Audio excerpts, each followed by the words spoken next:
Olá, bem-vindos! Vamos seguir nosso estudo bíblico, vamos fazer uma oração para preparar o nosso espírito. Obrigada, Senhor, por esse momento. Te pedimos auxílio na compreensão da palavra, pelo poder do Espírito Santo. Amém. A gente terminou o vídeo passado falando sobre a questão das bênçãos e das maldições trazidas na Bíblia em vários momentos, e incluindo o capítulo 35, quando da morte de Raquel. Para a gente recordar a história, estamos peregrinando juntamente com Israel, antigamente Jacó. Jacó voltava da Mesopotâmia, onde ele morava com o sogro Labão e suas esposas, voltava para Canaã, para a terra de seu pai Isaque. No meio do caminho, ele para em Siquém, em desobediência à ordem de Deus. A ordem de Deus foi: sai da terra de Labão e vai para a terra dos teus pais, em Canaã. Ele parou em Siquém. Essa desobediência trouxe, como sempre, maldição. Ele teve muitos problemas em Siquém, a filha foi desonrada, os filhos mataram os homens daquela terra. Depois desse incidente, Deus aparece novamente para Jacó e manda ele: vai para Betel, Jacó. Betel é um lugar onde ele já tinha encontrado Deus antigamente. Era um lugar de espiritualidade. Era um lugar onde ele iria orar, iria se encontrar com Deus, iria se arrepender da desobediência e voltar para o caminho da luz, voltar para o caminho da obediência. Ele vai a Betel, se despede então de todos aqueles ídolos que haviam vindo junto com eles, por conta dos servos que vieram de Siquém e por conta da própria Raquel, que tinha roubado os ídolos do pai. Então ele faz uma cerimônia, eles botam roupas limpas, ele se arrepende, se reconecta com Deus, com a sua espiritualidade, e Deus já começa imediatamente a abençoar Israel, porque coloca medo no coração dos inimigos de Israel, e ele consegue então ir embora dali sem guerras, em direção finalmente à casa de seu pai. Então, após sair de Betel e ter aquele encontro com Deus, decidir voltar a obedecer, buscando a bênção de Deus, após esse momento, e esse contexto ele é importante, Raquel vai dar à luz a um filho e morre no parto, antes, porém, amaldiçoou o filho, né? Deu o nome de Benoni, que significa filho da minha dor, filho da minha tristeza. Uma coisa que é importante, que a gente não falou sobre esse ponto no vídeo passado, é que quando a gente lê essa parte ali do capítulo 35, a gente verifica que Raquel, depois então dessa situação de amaldiçoar o filho e de seu esposo discordar dessa maldição e dizer: de jeito nenhum, o nome dele será Benjamim, filho da minha mão direita. Existem traduções que dizem filho da minha esperança. Após esse momento, a gente verifica que ele decide, né? Israel decide enterrar Raquel na estrada.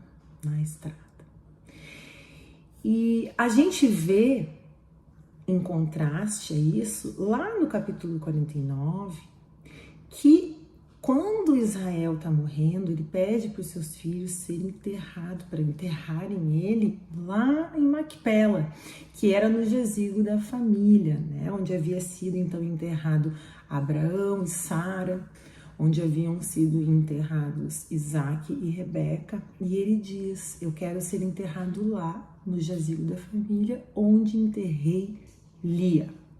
Isso é muito significativo. A gente precisa tentar compreender isso, porque quando a gente vê o encontro de Jacó com Raquel, ele se apaixonou por Raquel. muito, ele trabalhou 7 anos para poder casar com ela. Ele ofereceu 7 anos de serviço ao pai de Raquel, a Labão, para casar com ela. E na noite de núpcias, Labão engana Jacó e manda, na verdade, Lia para a tenda dele, não Raquel. No outro dia ele descobre que havia então conhecido a irmã mais velha e não a mulher que ele amava, fica muito chateado. Então Labão diz: trabalha mais 7 anos, pode casar com a Raquel, e ele aceita. Então a gente vai verificando ao longo da Bíblia que Jacó, depois Israel, ele amava muito Raquel, ele trabalhou 14 anos por aquela mulher.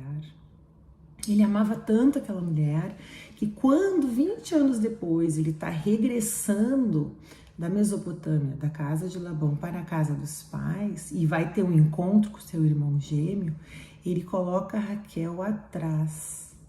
Ele coloca as concubinas na frente com seus filhos, coloca Lia com seus filhos e ele bota Raquel atrás, mostrando assim que a pessoa com quem ele mais estava preocupado era Raquel. Por quê? Porque ela era a mulher que ele amava.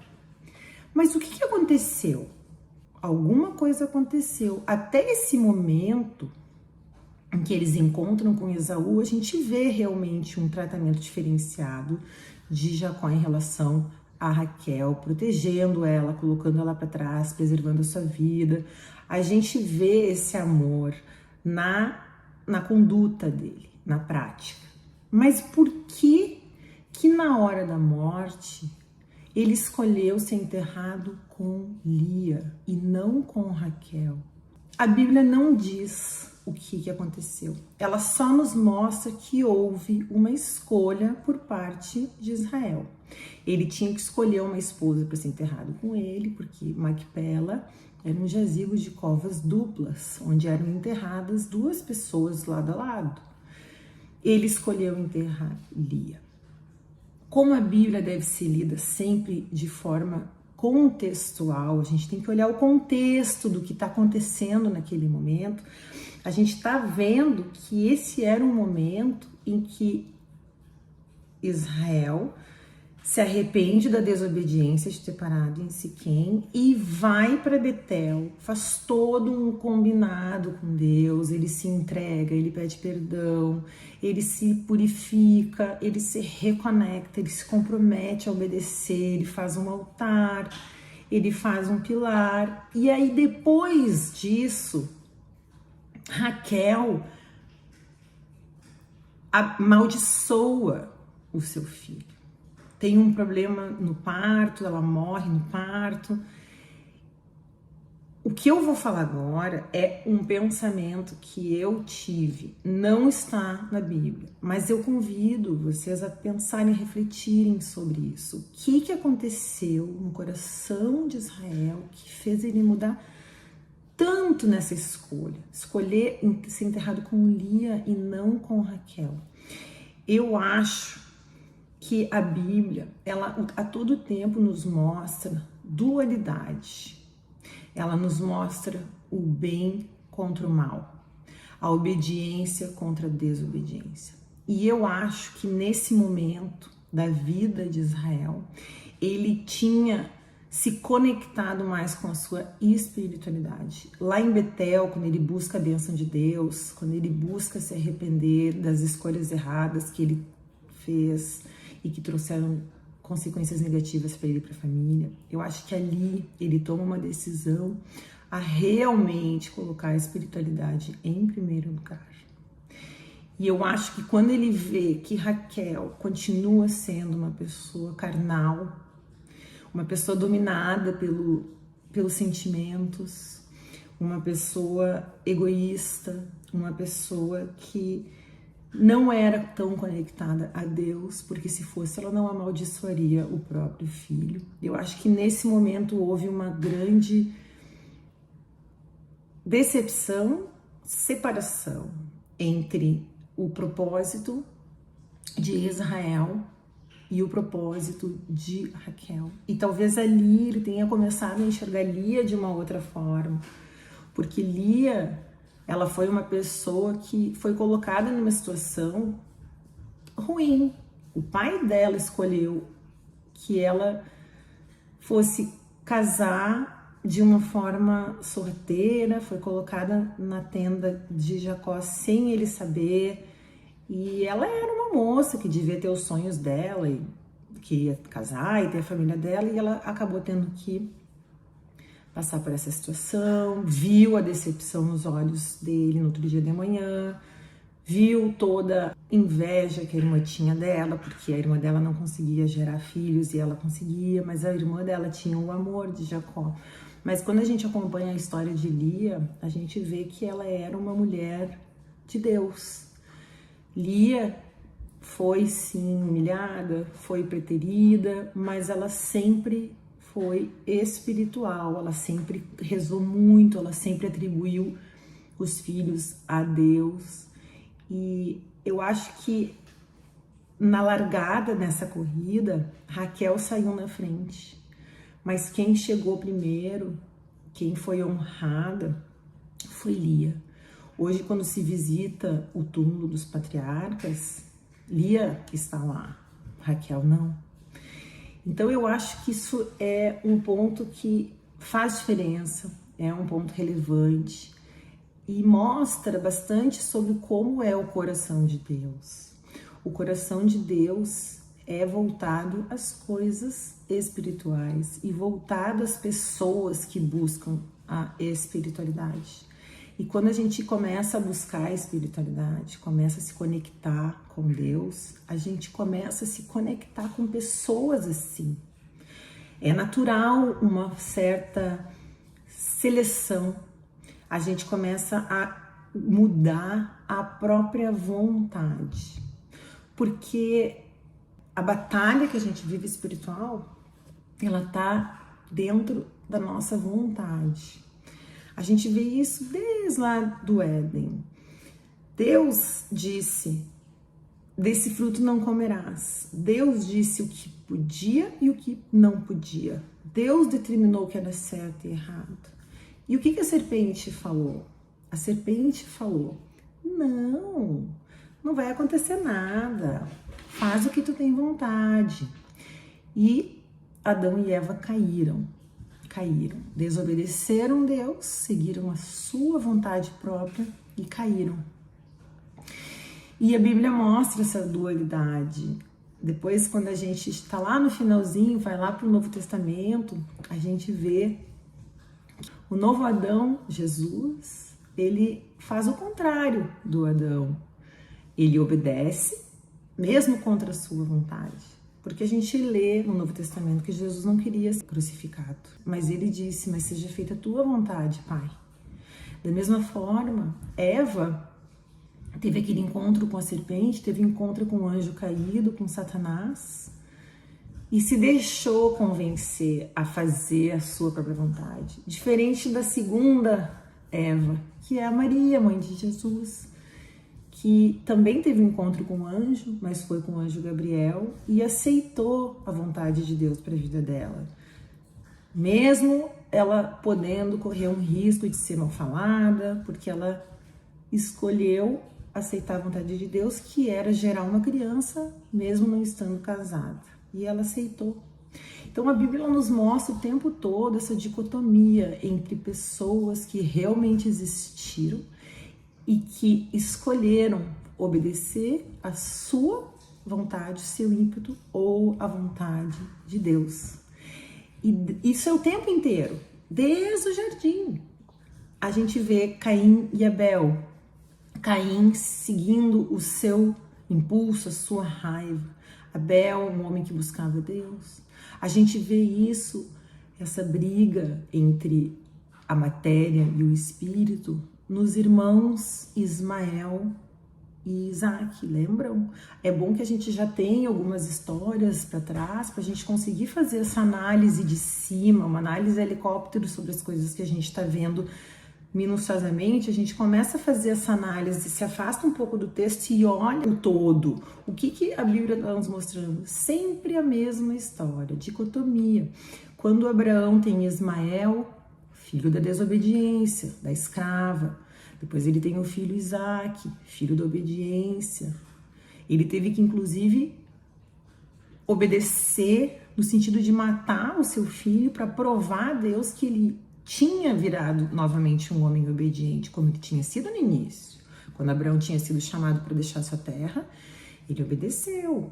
Mas quando Deus disse para ele esperar que ele teria um filho, ele desobedeceu e teve um filho com a escrava. Então ele teve que novamente mostrar que obedeceria a Deus quando ele foi sacrificar Isaac.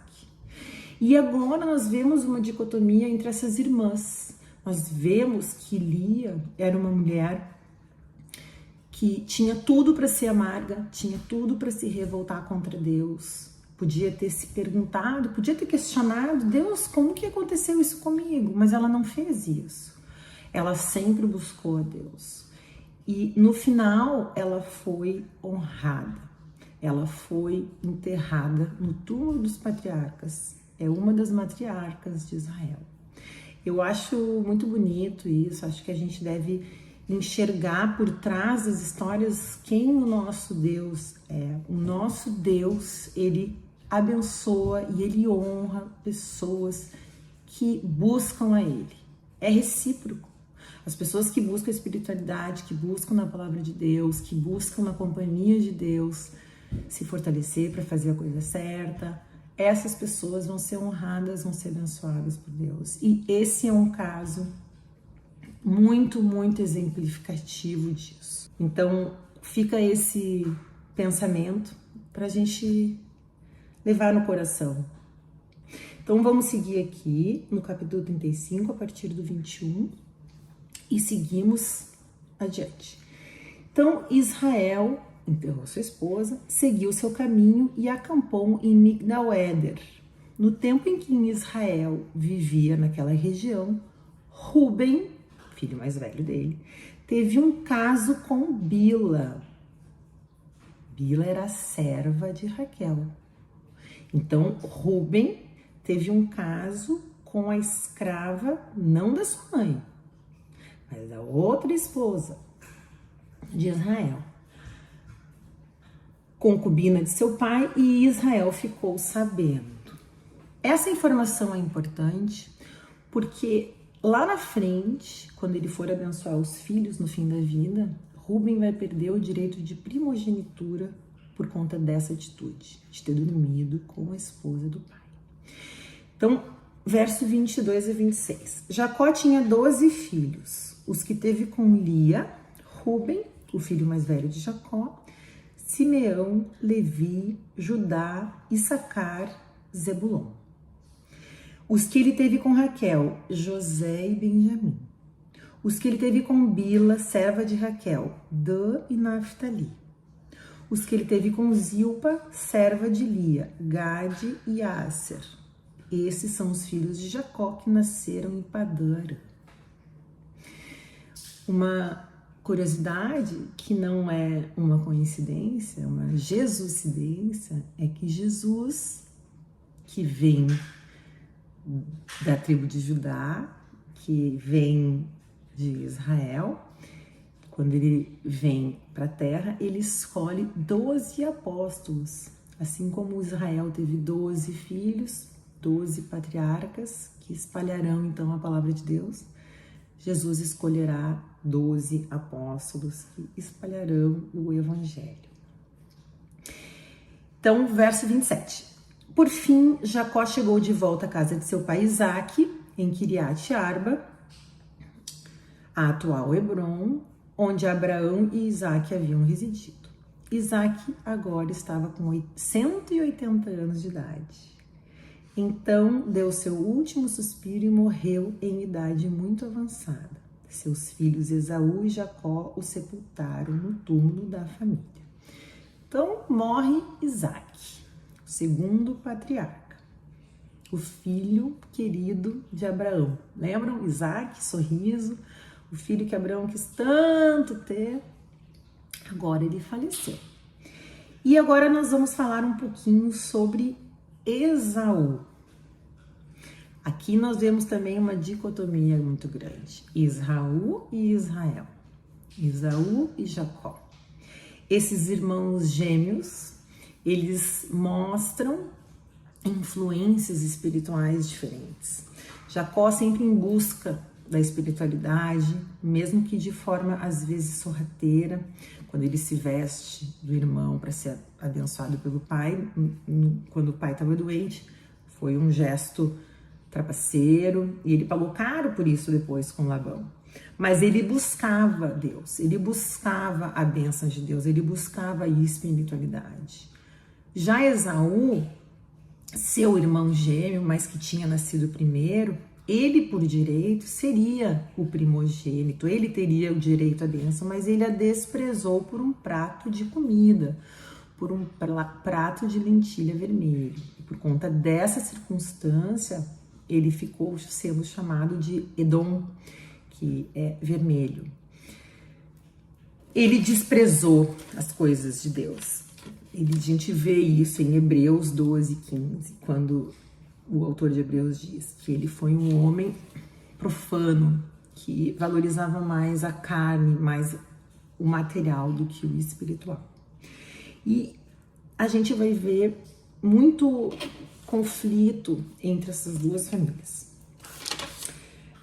Desde a barriga, se a gente dá uma olhadinha ali em Gênesis 25, quando a mãe dos gêmeos estava grávida, ela sentiu que aconteceu alguma coisa na barriga dela. Ela sentia muita revolta e ela foi consultar com Deus e olha o que Deus disse para ela. Ali no Gênesis 25, a partir do verso 21. 2 nações estão em sua barriga. 2 povos que se enfrentam já dentro de você. Um povo dominará o outro e o mais velho servirá ao mais novo. Então, 2 nações inimigas. Para a gente lembrar um pouco da história, quando Esaú descobre que Jacó tinha passado a perna nele, tinha se vestido dele, tinha roubado a bênção, ele fica com muito ódio. Ele fica com muito ódio do irmão e se contentava com a ideia de que um dia ele mataria aquele irmão. Esperaria o pai morrer para matar o irmão. Nesse momento, a mãe dos gêmeos, Rebeca, alerta o filho preferido, Israel, e ele foge. A gente sabe que anos depois, 20 anos depois, eles se reencontram e Esaú perdoa o irmão. Mas o que aconteceu durante esses 20 anos? Quanto tempo Esaú levou para perdoar o seu irmão? E o que ele fez nesse período? Ele falou muito mal do seu irmão para os seus filhos, porque o ódio que os descendentes de Esaú têm por Judá, têm pelos judeus, é muito grande. E ele foi fomentado de alguma forma. Então a gente vai ver agora quem são esses descendentes e como eles vão incomodar e dar trabalho para os filhos de Israel. Olha só, vamos começar ali no capítulo 36. Esses são os descendentes de Esaú, também chamado Edom, vermelho. Os descendentes de Esaú são chamados edomitas ou idumeus. E uma observação.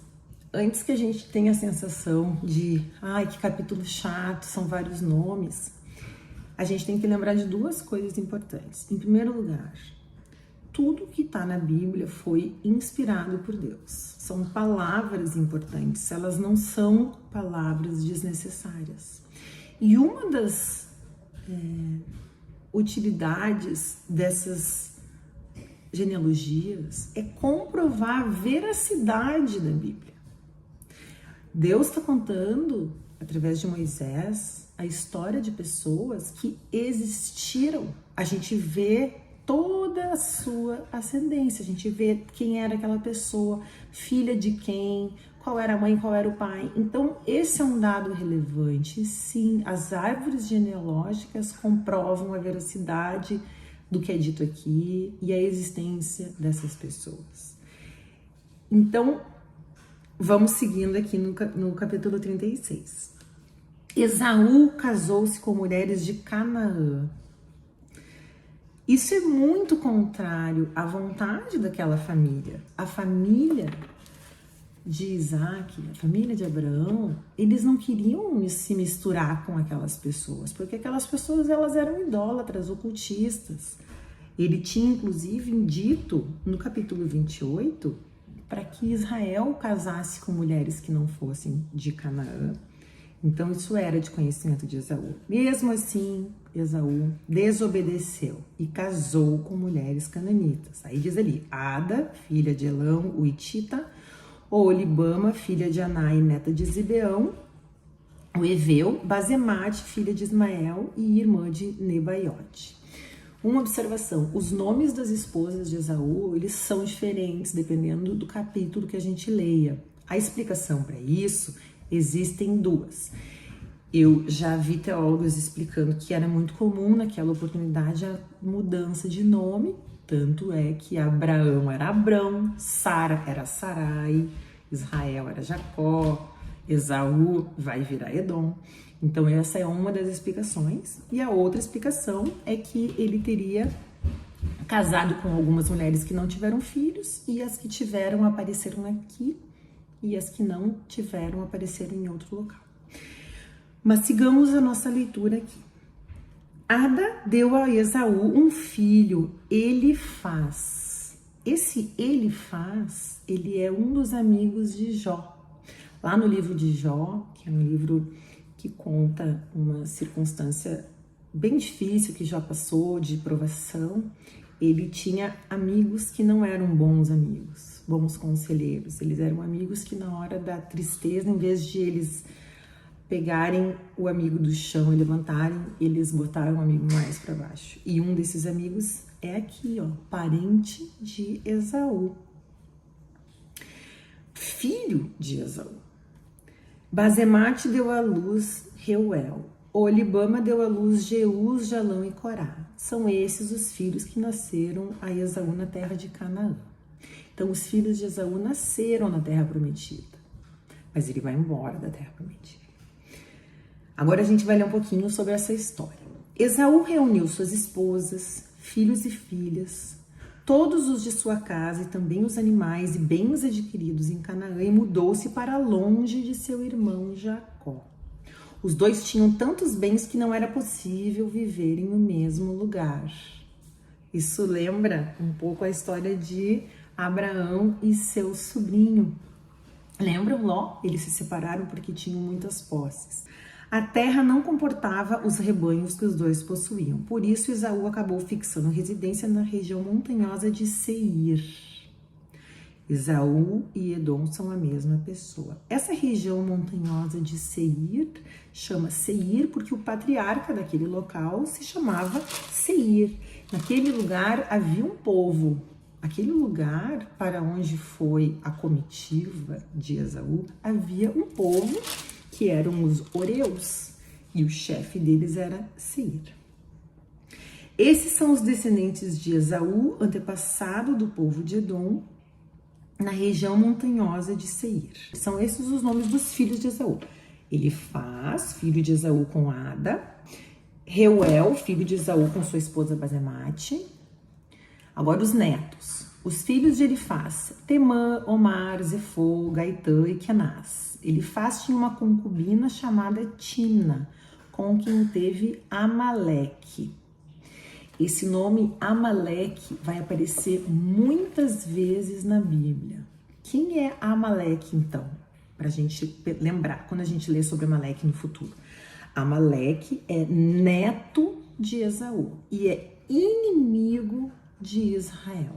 Eles são muito amaldiçoados aqui na Bíblia. A gente vê os profetas Obadias, Ezequiel e Jeremias dizendo que não sobraria nenhum edomita para contar a história e que o seu extermínio seria por meio dos filhos de Israel. E essa profecia se cumpriu.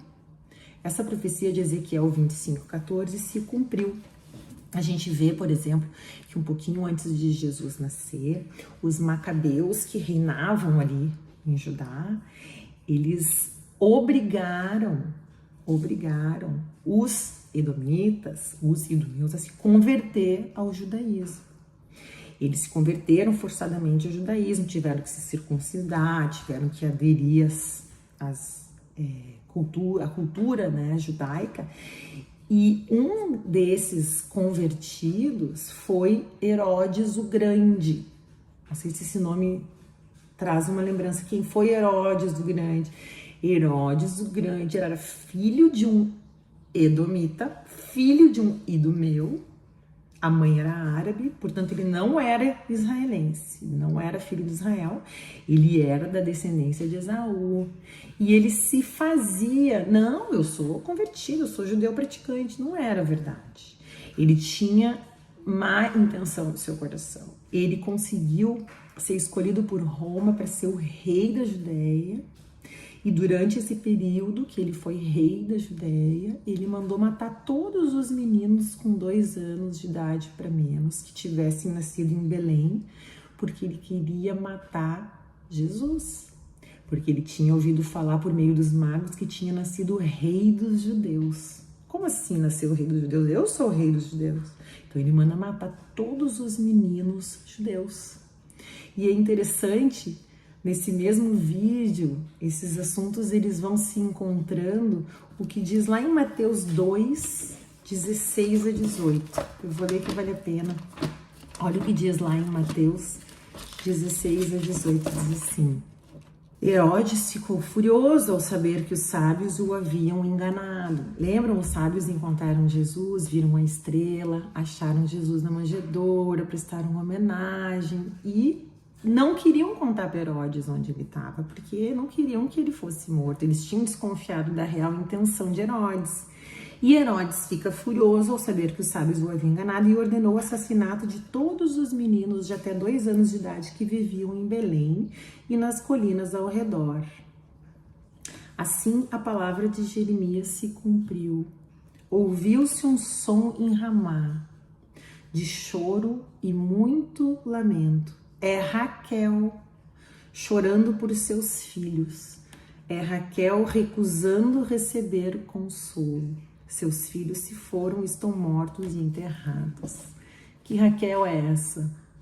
É a Raquel, esposa de Israel, que morreu durante o parto de um filho e que disse que aquele filho era o filho da dor dela. Essa mesma Raquel foi enterrada nesse local, a caminho de Efrata, quando Israel estava passando por Efrata, que é Belém, ele enterrou a Raquel ali. Por isso, Jeremias teve essa profecia, porque esse assassinato coletivo de todas essas crianças aconteceu no local onde Raquel foi enterrada. Isso era uma profecia que se cumpriu. Mas interessante que a gente está tratando sobre esse assunto e aparece Raquel aqui lá no Novo Testamento, que acabou de ser enterrada nesse mesmo local onde houve esse massacre. Massacre por Herodes, que era descendente de Esaú, irmão gêmeo do marido de Raquel, mais um homem mau. Então, sigamos.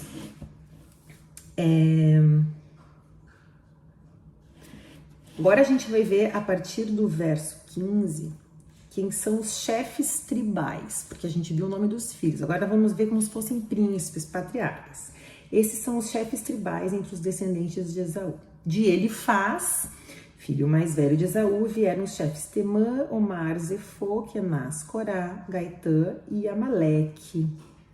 Chefes de Elifaz na terra de Edom, todos eles filhos de Ada. Então aqui, nesse conjunto aqui, já sabemos que os descendentes de Esaú e Ada, dentre eles está Elifaz, conselheiro de Jó, e está Amaleque, inimigo mortal de Israel. Dos filhos de Reuel, filho de Esaú, vieram os chefes tribais Naate, Zerá, Samá e Mizá. São os chefes de Reuel na terra de Edom, filhos de Basemate. Estes são os filhos de Olibama, esposa de Esaú, os chefes tribais Jeús, Jalão, Corá, chefes que Esaú teve com Olibama, filha de Aná. São esses os filhos de Esaú, isso é Edom, e seus chefes tribais. Agora do 20 ao 30, a gente vai ver os descendentes de Seir, as pessoas que estavam ali quando ele chegou, os habitantes locais daquele lugar, que era Seir, que atualmente fica na Jordânia, que depois foi batizada como Idumeia. Então, Seir é Idumeia e é Jordânia. Esses são os descendentes de Seir, o Oreu, nascido naquela terra. Lotã, Sobal, Zibeão, Aná, Dizon, Ézer e Dizã. São esses os chefes tribais dos Oreus, filhos de Seir, na terra de Edom. Os filhos de Lotã, Ori e Emã. A irmã de Lotã era Timna. Lembra de Timna? A gente já tinha falado um pouquinho antes sobre ela. Timna foi a concubina de Elifaz. Elifaz, conselheiro de Jó. Então foram os casamentos que foram acontecendo entre os descendentes de Edom, de Esaú, com os locais, os Oreus. Foi como ele foi entrando pelo casamento, mas depois eles exterminam todo mundo. Os filhos de Sobal, Alvã, Manate, Ebal, Zefô e Onã. Os filhos de Zibeão, Aiá e Aná. Esse é o Aná que descobriu as fontes de águas quentes no deserto, enquanto levava os jumentos de seu pai, Zibeão, para pastar. Os filhos de Aná, Dizon e sua filha Olibama. Os filhos de Dizon, Enda, Esbã, Itrã e Querã. Os filhos de Ézer, Bilá, Zavá e Acã. Os filhos de Dizã, Uz e Arã. Esses eram os chefes tribais dos Oreus. Agora, no final aqui, do 31 em diante, são esses os reis que reinaram em Edom antes que houvesse rei em Israel. Belá, filho de Beor, foi rei em Edom. Dinabá era o nome de sua cidade. Belá morreu e Jobabe, filho de Zerá, assumiu em seu lugar. Jobabe morreu e foi sucedido por Uzã, da terra dos Temanitas. Uzã morreu e foi sucedido por Hadad, filho de Bedade. Ele foi o rei que derrotou os midianitas em Moabe. Avite era o nome de sua cidade. Hadad morreu e Samlá de Masreca assumiu em seu lugar. Samlá morreu e Saul de Reobote, que ficava perto do rio Eufrates, assumiu em seu lugar. Saul morreu e foi sucedido por Baal-Anã, filho de Aquibor. Baal-Anã, filho de Aquibor, morreu e Hadad assumiu em seu lugar. Paú era o nome da cidade. Sua esposa chamava-se Metabel, filha de Matred, neta de Mesabe. Os nomes. E estes são os chefes tribais da linhagem de Esaú, segundo suas tribos e de acordo com suas regiões. Timna, Alva, Jatete, Olibama, Elá, Pinom, Kenaz, Temã, Mibzar, Magdiel e Irã, líderes de Edom nas várias regiões que ocuparam. Esses foram os descendentes de Esaú, antepassado dos Edomitas. E nessa mesma época, Jacó, Israel, se estabeleceu na terra de Canaã, onde seu pai tinha vivido. Então os irmãos se separam. Edom, Esaú, mesma pessoa, que é o patriarca dos Edomitas. Dentre os Edomitas temos Amaleque, os Amalequitas. Eles se estabelecem na montanha de Seir, que era dominada pelos Oreus. Esse mesmo local depois é batizado como Idumeia e é a atual Jordânia. Eles viram inimigos de Israel. Todos esses nomes que estão aqui comprovam a existência de todas essas pessoas. Tem nome, endereço, CPF. Isso, a Bíblia trata de fatos históricos. Isso é um registro histórico. Naquela ocasião não existia cartório, então as genealogias estão aqui e podem ser pesquisadas por qualquer um. E os filhos de Israel vão permanecer em Canaã. Ali virará então Canaã, que é a terra prometida, que virará Israel. Eu sei que hoje foi muita informação, mas eu queria terminar essa parte, porque agora nós vamos começar uma nova etapa. A gente não vai mais falar detalhadamente dos filhos e descendentes de Esaú, vamos falar detalhadamente dos filhos de Israel e vamos ver a história de José, que é a minha figura preferida do Velho Testamento. E tô super animada. Vamos continuar o nosso estudo com profundidade, com bastante reflexão. E orem por mim, eu vou orar por vocês. Que Deus abençoe e até a próxima.